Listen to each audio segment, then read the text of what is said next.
कि नरेंद्र मोदी जी और उनकी सरकार ने साम दाम दंड भेद इस्तेमाल करके राहुल गांधी को संसद से निकाल दिया है। इस शख्स की नादानी से देश बिक रहा है, लोकतंत्र मटिया मेट हो रहा है, संविधान को कुचला जा रहा है।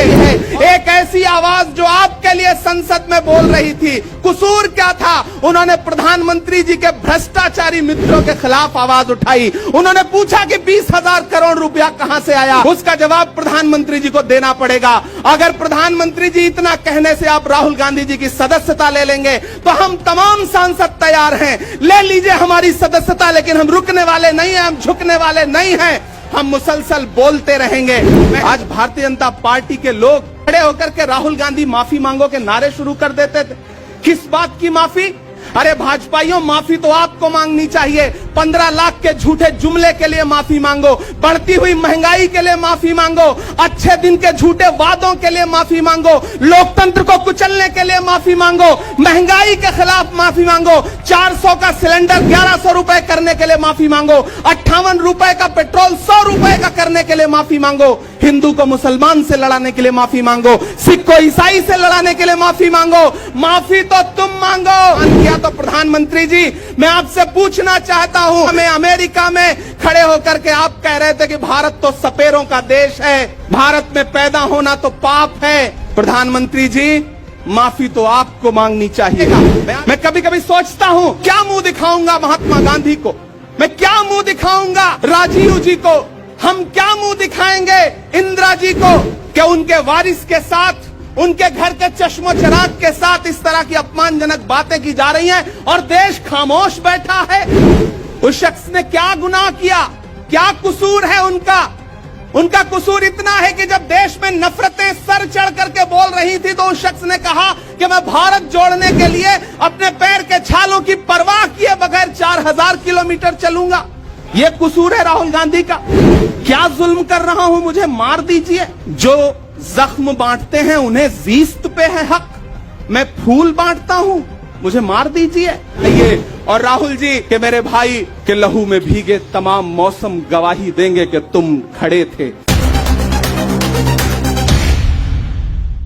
कहा गया है सुना गया है कोई न बोले, कहा गया है सुना गया है कोई न बोले, ज़बां दराजों को मशवरा है कोई न बोले, अजीब लुकनत पसंद हाकिम से वास्ता है, अजीब लुकनत पसंद हाकिम से वास्ता है, जो चाहता है जो सोचता है कोई न बोले। हमारी दाईं तरफ इस सदी का सबसे बड़ा फकीर सोया हुआ है।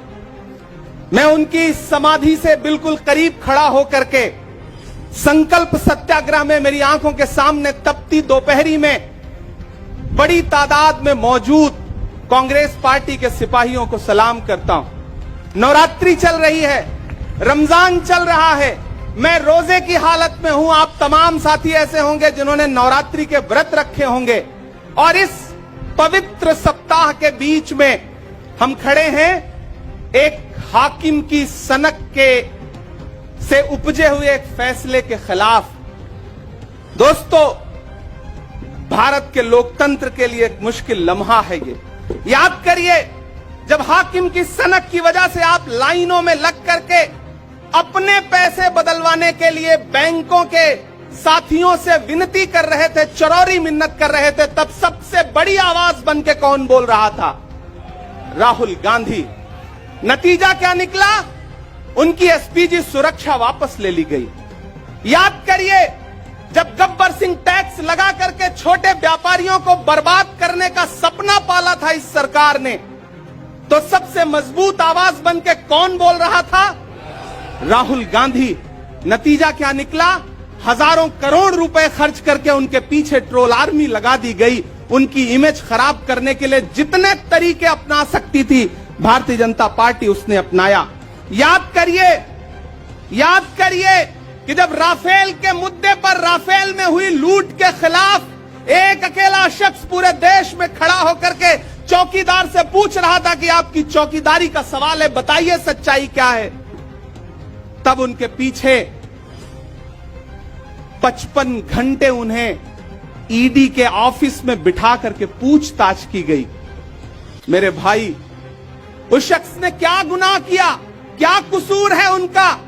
उनका कसूर इतना है कि जब देश में नफरतें सर चढ़ करके बोल रही थी तो उस शख्स ने कहा कि मैं भारत जोड़ने के लिए अपने पैर के छालों की परवाह किए बगैर 4000 किलोमीटर चलूंगा।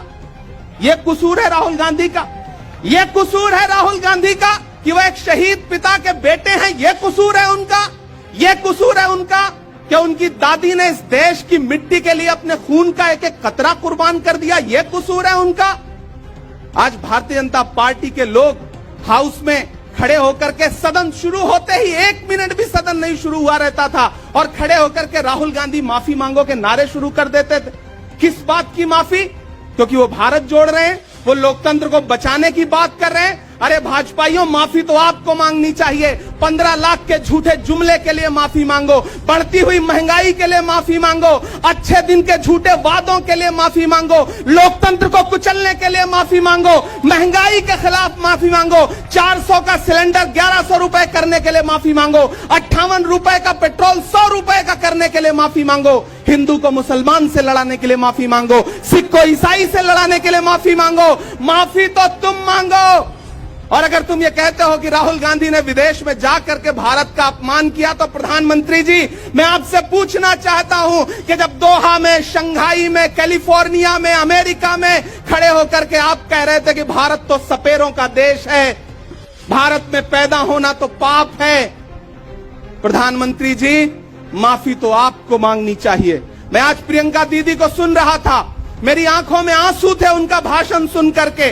पिछले कुछ हफ्तों में 2 बार मेरी पलकें नम हुई। पहली बार तब हुई जब हम संसद भवन से तमाम सांसद निकल रहे थे और एकाएक हमने सीपीपी ऑफिस में देखा कि राहुल गांधी जी को 2 साल की सजा दे दी गई। उन लम्हों में मेरी आंख में आंसू थे।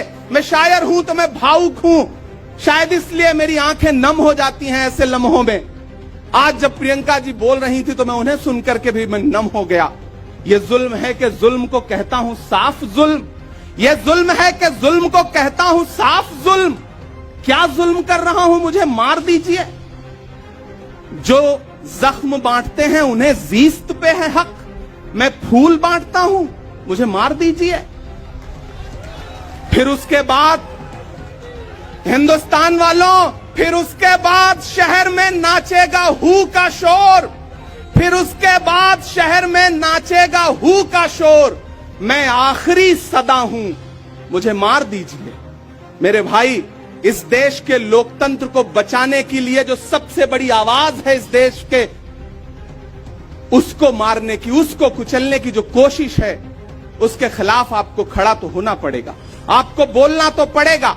मैं कभी कभी सोचता हूं कि जब मैं कभी समाधि पर जाऊं तो क्या मुंह दिखाऊंगा महात्मा गांधी को, मैं क्या मुंह दिखाऊंगा राजीव जी को, हम क्या मुंह दिखाएंगे इंदिरा जी को कि उनके वारिस के साथ, उनके घर के चश्मो चिराग के साथ इस तरह की अपमानजनक बातें की जा रही हैं और देश खामोश बैठा है। सवाल आपसे है, सवाल यहां बैठे हुए लोगों से नहीं है, सवाल आपसे है जो आप कांग्रेस की मोहब्बत में यहां आए हुए। मैं आपको सलाम करता हूं, मैं जानता हूं आप राहुल गांधी जी से मोहब्बत करते हैं, कांग्रेस पार्टी से मोहब्बत करते हैं, प्रियंका दीदी के सम्मान में आए हुए हैं, खड़गे साहब के सम्मान में आए हुए हैं, मैं जानता हूं, वरना इस तपती दोपहरी में व्रत रख के, रोजा रख करके कौन परेशान होने के लिए आता। आपको मोहब्बत है पार्टी से, लेकिन नया पाने की चाहत में पुराना छूट जाता है। तुझे अपनाऊं तो मुझसे जमाना रूठ जाता है। मोहब्बत पढ़ने लिखने में बहुत आसान है, लेकिन मोहब्बत को निभाने में पसीना छूट जाता है। मैं जानता हूं कि आप पसीने के बीच भी, आप तपती दोपहरी के बीच भी यहां बैठे हैं। क्यों? क्योंकि आपके मन में पीड़ा है, आप देख रहे हैं कि लोकतंत्र को किस तरह से कुचला जा रहा है। मेरे भाई, ये एक मुश्किल वक्त है। मैं इस मंच पर खड़ा होकर के, गांधी समाधि के इस मंच पर खड़ा होकर के पूरे देश का आह्वान करता हूं कि अब समय राहुल गांधी के सत्याग्रह का नहीं है। अब राहुल गांधी जी से आगे बढ़ करके देश के एक एक व्यक्ति के ऊपर बात आ गई है। एक ऐसी आवाज जो आपके लिए संसद में बोल रही थी, कसूर क्या था? उन्होंने प्रधानमंत्री जी के भ्रष्टाचारी मित्रों के खिलाफ आवाज उठाई। उन्होंने पूछा कि 20,000 करोड़ रुपया कहां से आया अडानी की कंपनियों में। उन्होंने पूछा कि नीरव मोदी ने, ललित मोदी ने मेहुल चौकसी ने जो इस देश को लूटा है उसका जवाब प्रधानमंत्री जी को देना पड़ेगा। अगर प्रधानमंत्री जी इतना कहने से आप राहुल गांधी जी की सदस्यता ले लेंगे तो हम तमाम सांसद तैयार हैं, ले लीजिए हमारी सदस्यता, लेकिन हम रुकने वाले नहीं हैं, हम झुकने वाले नहीं हैं, हम मुसलसल बोलते रहेंगे। मैं हिंदुस्तान के लोगों से कहना चाहता हूं कि हमने सहराओं में हासिल किया आसानी से, तुम समंदर में भी रहकर न मिले पानी से। ये सियासत के दिए सबके हवाले न करो, मुल्क बिक जाता है एक शख्स की नादानी से। इस शख्स की नादानी से देश बिक रहा है, लोकतंत्र मटिया मेट हो रहा है, संविधान को कुचला जा रहा है। और वो आखिरी सदा जो 7 फरवरी को गूंजी थी पार्लियामेंट में, उसको भी खामोश करने के लिए उसे संसद से निकाल दिया गया है। मैं देश से कहना चाहता हूं कि उन्होंने राहुल गांधी जी को संसद से निकाल दिया है। देश सुने इस बात को कि नरेंद्र मोदी जी और उनकी सरकार ने साम दाम दंड भेद इस्तेमाल करके राहुल गांधी को संसद से निकाल दिया है। अब देश के ऊपर फैसला है, उन्होंने संसद से निकाला है। देश के लोगों, राहुल गांधी को अपने दिल में रखो, अपने दिल में बिठाओ, निकलो पूरे देश में, करो सत्याग्रह। देखते हैं इस हुकूमत की तानाशाही में कितनी ताकत है। अगर कांग्रेस का एक एक कार्यकर्ता जो अपने घरों पर कहीं बैठा हुआ है, मैं उससे भी आह्वान कर रहा हूं कि राहुल गांधी से बढ़ करके ये मसला इस देश के लोकतंत्र तक आ गया है, इसे बचाइए। और राहुल जी शायद अपने घर पर होंगे, यहां हम हजारों की तादाद में उनको समर्थन देने के लिए जुटे हैं। मैं तो बस इतना कह रहा हूं कि मेरे भाई, आपको एक बात समझनी है, और वो ये है कि इस मुश्किल वक्त में हमें राहुल जी से ये कहना है कि लहू में भीगे तमाम मौसम गवाही देंगे कि तुम खड़े थे। एक आखिरी नज्म सुना करके मैं आपसे विदा लूंगा कि लहू में भीगे तमाम मौसम गवाही देंगे कि तुम खड़े थे। शहर का सूरज गवाही देगा कि जब अंधेरों की कोख से निकलने वाले ये सोचते थे कि कोई जुगनू बचा नहीं है, तो तुम खड़े थे, तुम खड़े थे। तुम्हारी आंखों के ताकचों में जलती मशालों ने नई मनाजिल हमें दिखाई। तुम्हारे भाई, तुम्हारी बहनें, तुम्हारी माएं, तुम्हारी मिट्टी का जर्रा जर्रा गवाही देगा कि तुम खड़े थे। हमारी धरती के जिस्म से जब हवस के मारे ये सोचते थे कि सियाह जोंकों की तरह चिमटे, तो तुम खड़े थे। तुम्हारी हिम्मत, तुम्हारी अजमत और इस्तकामत तो वो हिमालय है कि जिसकी चोटी तलक पहुंचना न पहले बस में रहा किसी के, न आने वाले दिनों में होगा। सो आने वाली तमाम नस्लें गवाही देंगी कि तुम खड़े थे, कि तुम खड़े थे। हम तमाम लोग, मैंने कहा ना, बहुत सारे लोग यहाँ व्रत रख करके आए हुए हैं, मैं रोजे से हूं। हम तमाम लोग इस देश के लोकतंत्र को बचाने के लिए राहुल गांधी जी के साथ अलल ऐलान खड़े हैं, खड़े रहेंगे और एक एक सांस तक उनके साथ खड़े रहेंगे। ये हमारा राहुल गांधी जी से वादा है। जिसे खौफ नहीं है मुरझाने का, हम उस गुल के साथ खड़े हैं। कैसा भी दौर आए लेकिन हम राहुल के साथ खड़े हैं। कल भी खुलकर साथ खड़े थे, आज भी खुलकर साथ खड़े हैं। कैसा भी दौर आए लेकिन हम राहुल के साथ खड़े हैं। शुक्रिया।